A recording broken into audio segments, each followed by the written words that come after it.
Thank you for joining us, our celebration on 25 years in business. It's amazing, and it would never have happened without each of you. So let's just, as you look at the graphic, a quick, brief history of what happened with our AHA process. Most of you know I was an educator, K-12, and in 1995, I had a principal come to me because she was so upset about what was happening with discipline in her building, high poverty population. So I worked with her staff and wrote the book, A Framework for Understanding Poverty, when the company was still called RFT, Ruby Frank Tom. In 1996, we incorporated it and made it into a subchapter S corporation.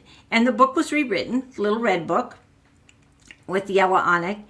And in 1999, we did Bridges Out of Poverty, which was on the community side with Phil Duvall and Terry Drusey Smith. In that amount of time, one of the things that's happened is we've had numerous publications, as you can look at our webpage and see. Wonderful pieces of work. Jay Staley did a book of stories. Bethany Tucker did a book on Tucker signing strategies for reading. And we wrote a book on discipline. We worked on school improvement. And one of the things that happened after the Bridges Out of Poverty book, we started building communities. And in 1999, we started doing training certifications because there was so much demand. And at this point in time, we have over 7,500 individuals who've been trained as certified to do the training themselves in their districts. Phil Duvall wrote the first Getting Ahead book, and it was for people in poverty to be able to examine their own reality and make their own plans and not be given plans.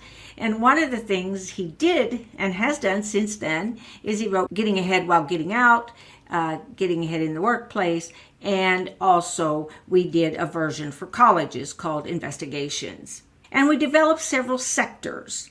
We developed the Bridges community sector, then we developed the college sector, the criminal justice sector, the healthcare sector, and the workplace sector. We did our first licensing agreement internationally with Australia. Shane Adams and Darren Walker, who very good friends still, started that in Australia for us. We've been internationally all over the place.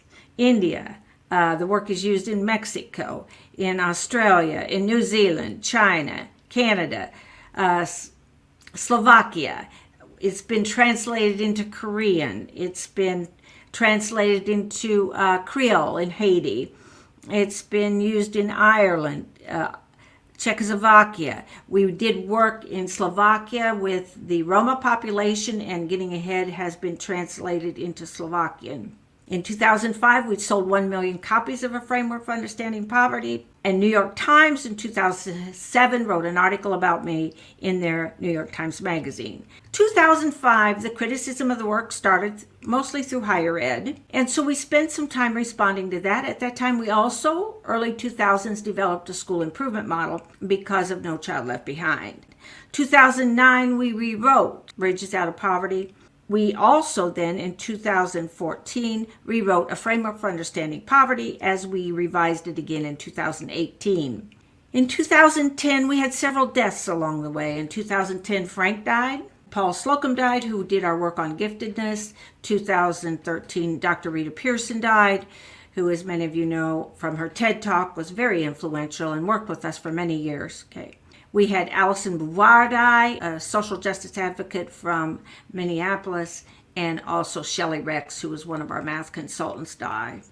In 2013, I remarried T. Bowman, and in 2014, my son, Tom, married Carlos, and they live in Spain now. We are now moving to online trainings. One of the reasons is COVID pushed that faster. And where are we going next? Well, I wrote Emotional Poverty 1 and Emotional Poverty 2. Very interested in what's happening emotionally with people and how that can derail so many people as they transition. And during COVID, we have really upped our digital work. We're doing a lot more work with having communities remove barriers. Phil Duvall and Jean Krebs wrote a book in 2018, Across Every Divide. How do you deal with the political divides? And it's so timely right now. And on top of that, we are working in social responsibility with corporations.